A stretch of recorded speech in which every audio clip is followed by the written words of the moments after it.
ตอนนี้บ่จอยพาท่านผู้ชมเลาะชมบ้านสกีก่อนพี่น้องหมู่บ้านกลางหุบเขาอีกหมู่บ้านนึงเนาะมีน้ำห้วยไหลผ่านหมู่บ้านโอ้งามพอแล้วหมู่บ้านนี้ก็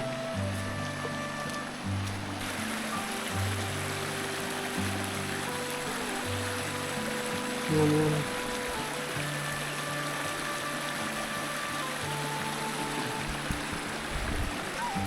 สร้างพากันมาหูดเข่าแล้วแบกลงมาตะไห้แล้วมาพักผ่อนอยู่นี้ตะไห้ก็ไกลเติบแล้วเข้าไปพุ่นเนาะไก่เนาะไกลสิหมดแล้วบ่หูดเข่ายังหลายอยู่เนาะจักสิได้จักเป่าเนาะปีนี้เนาะโอ้เพิ่นเอาประมาณ10นี่พี่น้องแรงเนาะเมื่อแล้วบัดนี้เนาะโชคดีให้ได้เข้าหลายๆเด้อให้ได้เข้าให้หลายๆย่างความห่วยหมดแล้วพี่น้องเอ้ย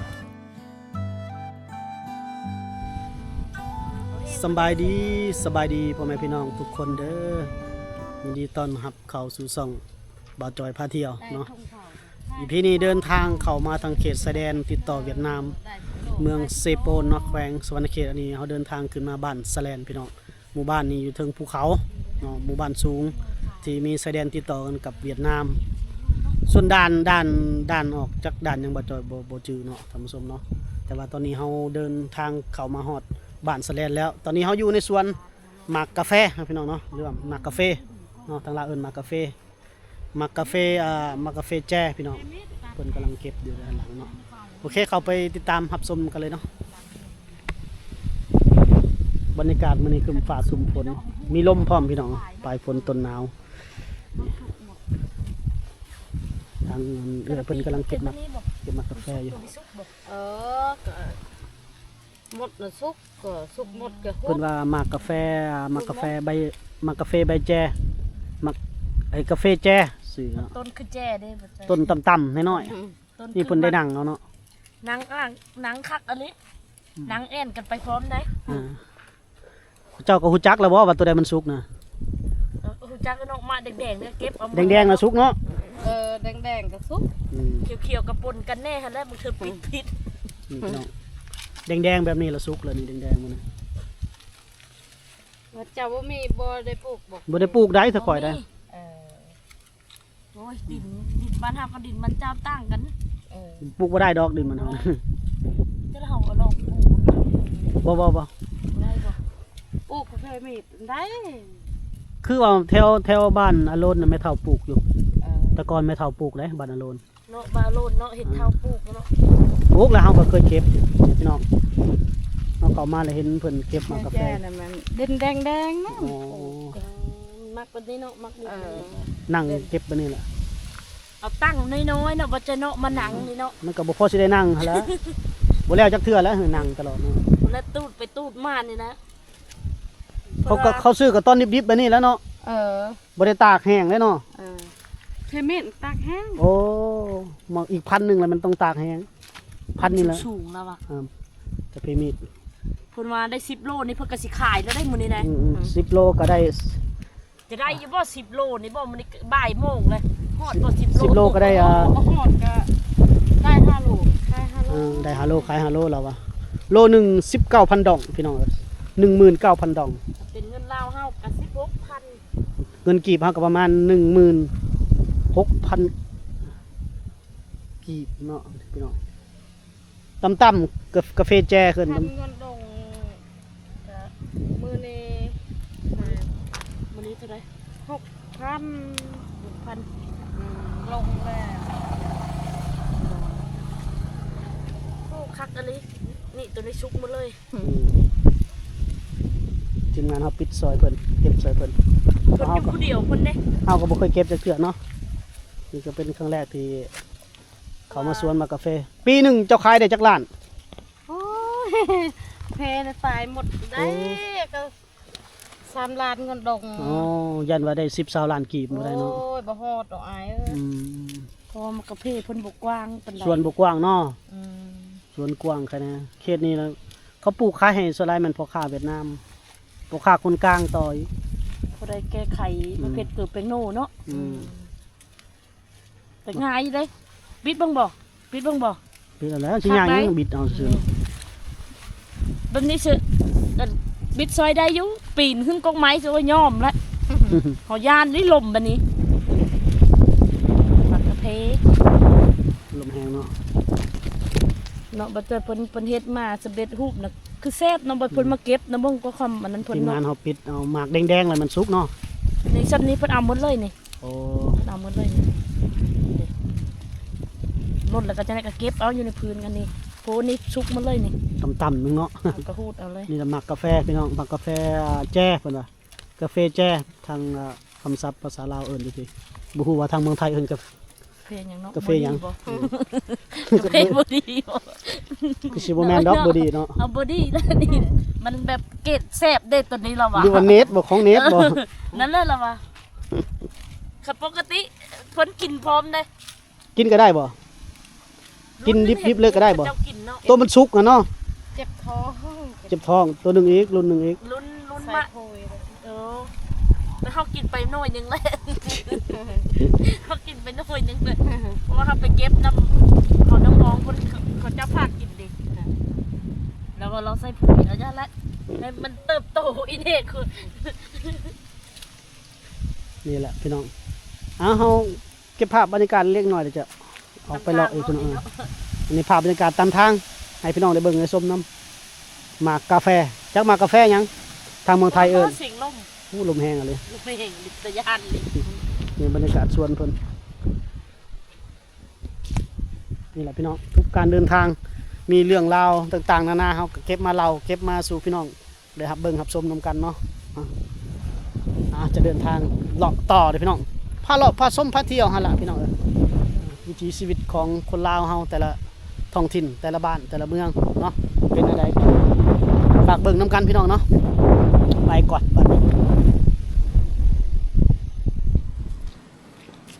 ไปสอนบ่อนประตวกบ่ประตวกไปแหละ ลูกได้ได้ อ๋อไปสอนเนาะสะแงบนี่ก็ประตวกเนาะ สิให้ลูกตัวเอ้ย เพิ่นไปสอนพี่น้องลมหนาวๆนี่บ่จอยถามว่าก็ยังไปเนาะนี่เนาะแถวนี้แหล้วเพิ่นมาสอนหน้านี่เขาเจ้าบ่ได้เฮ็ดในนาปีพี่น้องแถวนี้น้ำมันหลายน้ำมันบ่ได้ขาดเลยเด้แล้วเพิ่นบ่เฮ็ดนาปีเพิ่นทาเฮ็ดแต่นาปังแล้วจังเฮ็ดนี่เฮานี่ฤดูนี่เห็นบ่ต่อเฟืองยังหาวยังอันต่อเฟืองเน่าหมดแล้วเพิ่นบ่ได้เฮ็ดเด้ผู้และหมดนาปีแล้วฮอดนาปังแล้วเพิ่นก็เฮ็ดได้พี่น้องว่าน้ำไหลตลอดตอนนี้บ่าวจอยพาท่านผู้ชมเลาะชมบ้านสกีก่อนพี่น้องหมู่บ้านกลางหุบเขาอีกหมู่บ้านหนึงเนาะมีน้ำห้วยไหลผ่านหมู่บ้านโอ้งามพอแล้วหมู่บ้านนี้ก็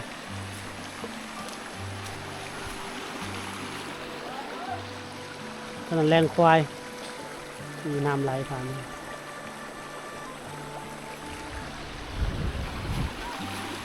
ี่พี่น้องโอ้งามเลยเพื่อนคนสร้างนี่ทุกคนเนาะสองหลังสร้างอยู่ฝากนั่น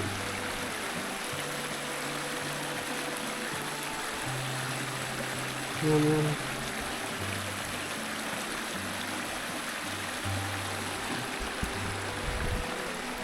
สร้างเฮือนอยู่ฝั่งนั่นบ่มีไฟฟ้าเลยเป็นของบ้านประมาณ10หลังคาเฮือนนี่แหละบรรยากาศเขาท่าพี่น้อง พี่น้องชนเผ่าตี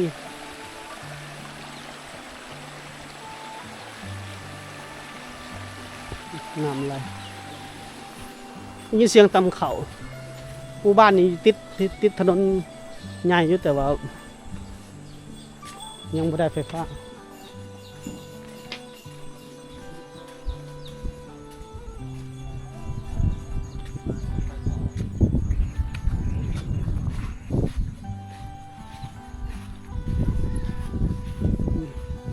เจ้านี้ก็เพิ่นกำลัง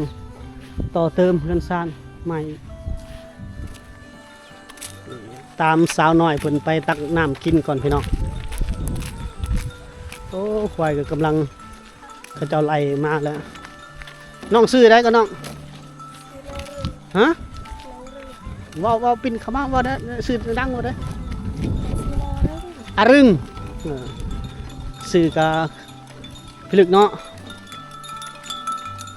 โอ้ควายงามเลยตัวลายมือได้พี่น้องนะ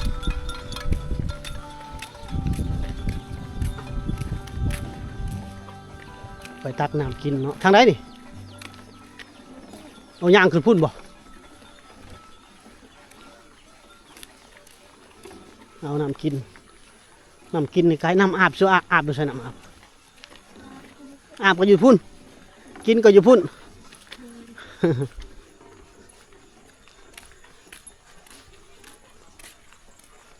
อาบก็อยู่พุ่นกินก็อยู่พุ่นเดี๋ยวพี่น้อง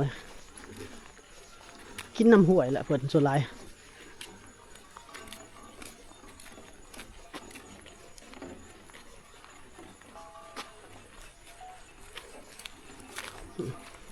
นำน้องน้อยเพิ่นไปเอา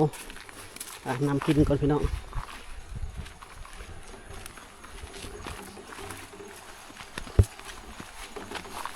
โอ้นี่น้ำกินก็อยู่ป่าเลยพี่แล้วเนาะมาแบบนี้มันนำห่วยแล้วพี่น้องเลยแถวนี้บ่มีการฉีดยาฆ่าหญ้าเด้อพี่น้องเด้อ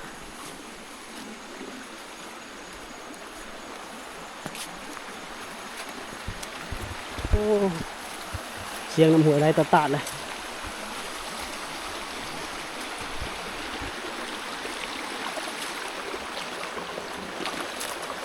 โอ้คุณเลย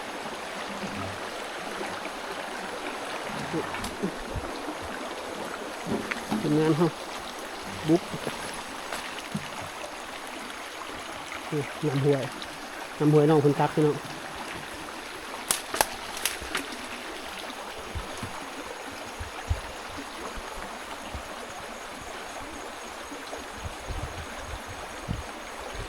กินน้ำห้วยนี่เนาะน้ำห้วยนี่กินอาบเด้อาบอยู่ลุมนี่เนาะ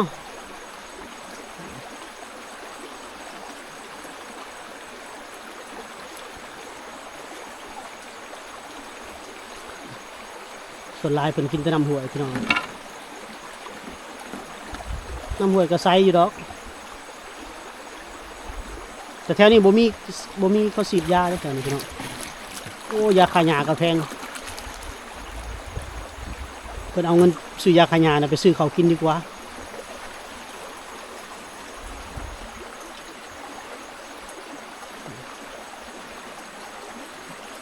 น้องน้อยบ้านตะนางเมืองเซโกนแขวงสวรรณเขต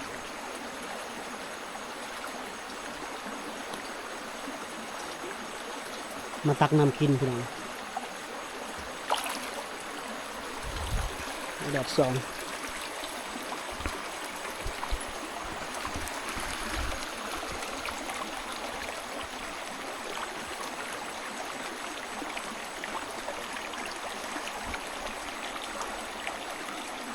น้ำห้วยก็แบบนี้แล้วลำธารแบบนี้แหละพี่น้อง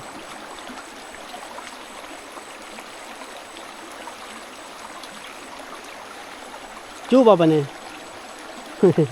ตาย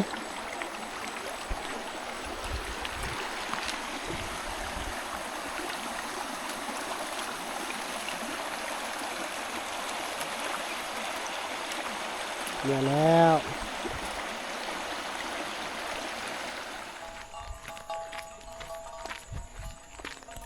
ตำหรือว่าเขามือนี่ตำหรือบ่หรือยัง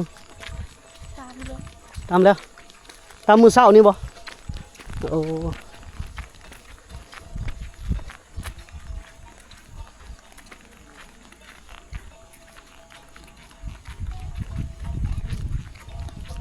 ได้น้ำก็หามือเฮือนแล้วพี่น้องหาตำทางไปมีแล้ว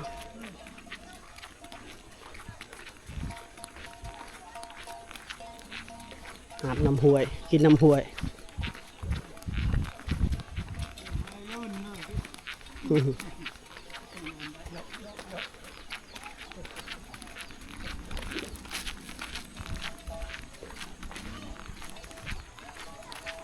ไก่เติบเนาะบ่อนเพิ่นไปเอาน้ำกินพี่น้อง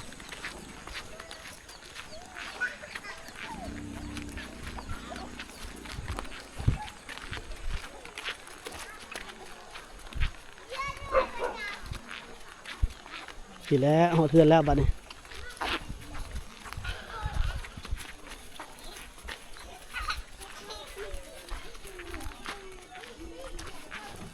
ไกลเติบเลยพี่น้องเอ้ย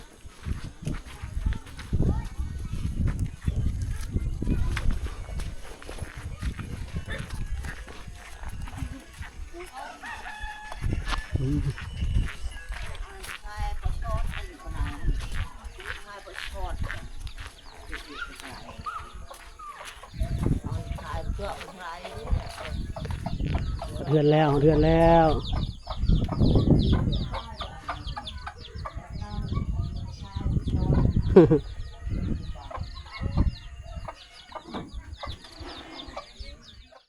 พากันมาหูดเข่าแล้วแบกลงมาตะไห้แล้วมาพักผ่อนอยู่นี้อ๋อตะไห้ก็ไกลเติบแล้วเข้าไปพุ่นเนาะ ไก่เต้า ไก่สิหมดแล้วบ่หูดเข่า บ่ ยังหลายอยู่เนาะจักสิได้จักเป่าเนาะปีนี้เนาะ เอ้ยเบิ่นสิบ โอ้เพิ่นเอาประมาณ10นี่พี่น้องเพิ่นมาแต่หูดเข่านี่แม่เฒ่านี่ทั้งฟืนพร้อมเนาะอันนั้นสูบยาบ่ฮืดบ่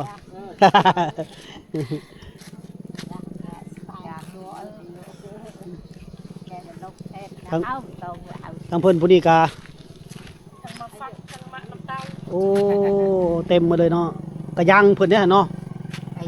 กระยัง หูดเข่าใส่หั่นแหละเนาะ ได้ยัง ผู้ทั้งเมียเพิ่นเอาบ่หลายทั้งผัวนี่เอาหลายเนาะเอาสู้ทางนี้ร้านน้อยทางนี้ โอ้5 โลนี่ค่ะ ร้านน้อยก็อ่องน้อยๆเด้พี่น้องเอ้ยเอาโอ้นี่เซาอันน่ะมายกตัวนี้ดูนักสำาใดดิทางหน้าพี่ นี่ประมาณ5 โล ของผู้ใดนี่ ของนี้มาละของเจ้าว่าลูกออกไม่ได้นี่โอ้รับ20 โลพุ่นเลยน่ะ อืม ป้าเราว่าชั่วโมงนึงหยางมานะ ย่างออกมาแต่ให้นะ ป้าได้ละ20 โลปีนั่นวันนี้เนาะ อ่องเบิ่งอ่องโอ้ทางกระเป๋าเจ้าอีกเอากระเป๋ามาทางหน้า ได้ละสายมัน สายมันอยู่พี่ นี่ละมาแปลงเอ้ยเอ้ยสิออกนี่ไปเอ้ยสิมาส่งกันนี่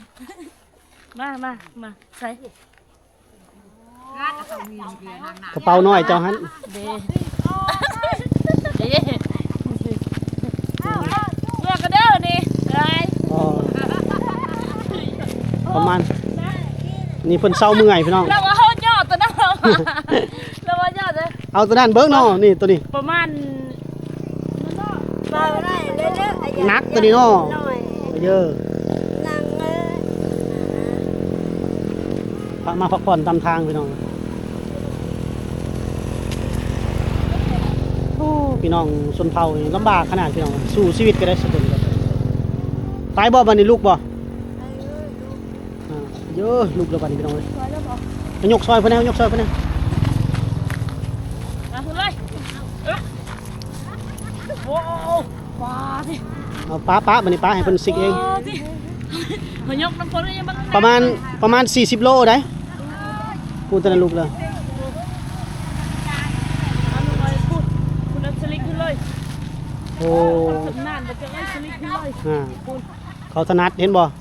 ไปแล้ววันนี้ผู้นี้แบกฟืนอีกโอ้เนาะเฮากะบ่เคยเห็นเลยพี่น้องเมื่อละโอ้นี่ทางปัญญาเพิ่นให้ยกขึ้นละตอนแรงๆเนาะเมื่อแล้วบัดนี้เนาะอ้าวโชคดีให้ได้เข้าหลายๆเด้อ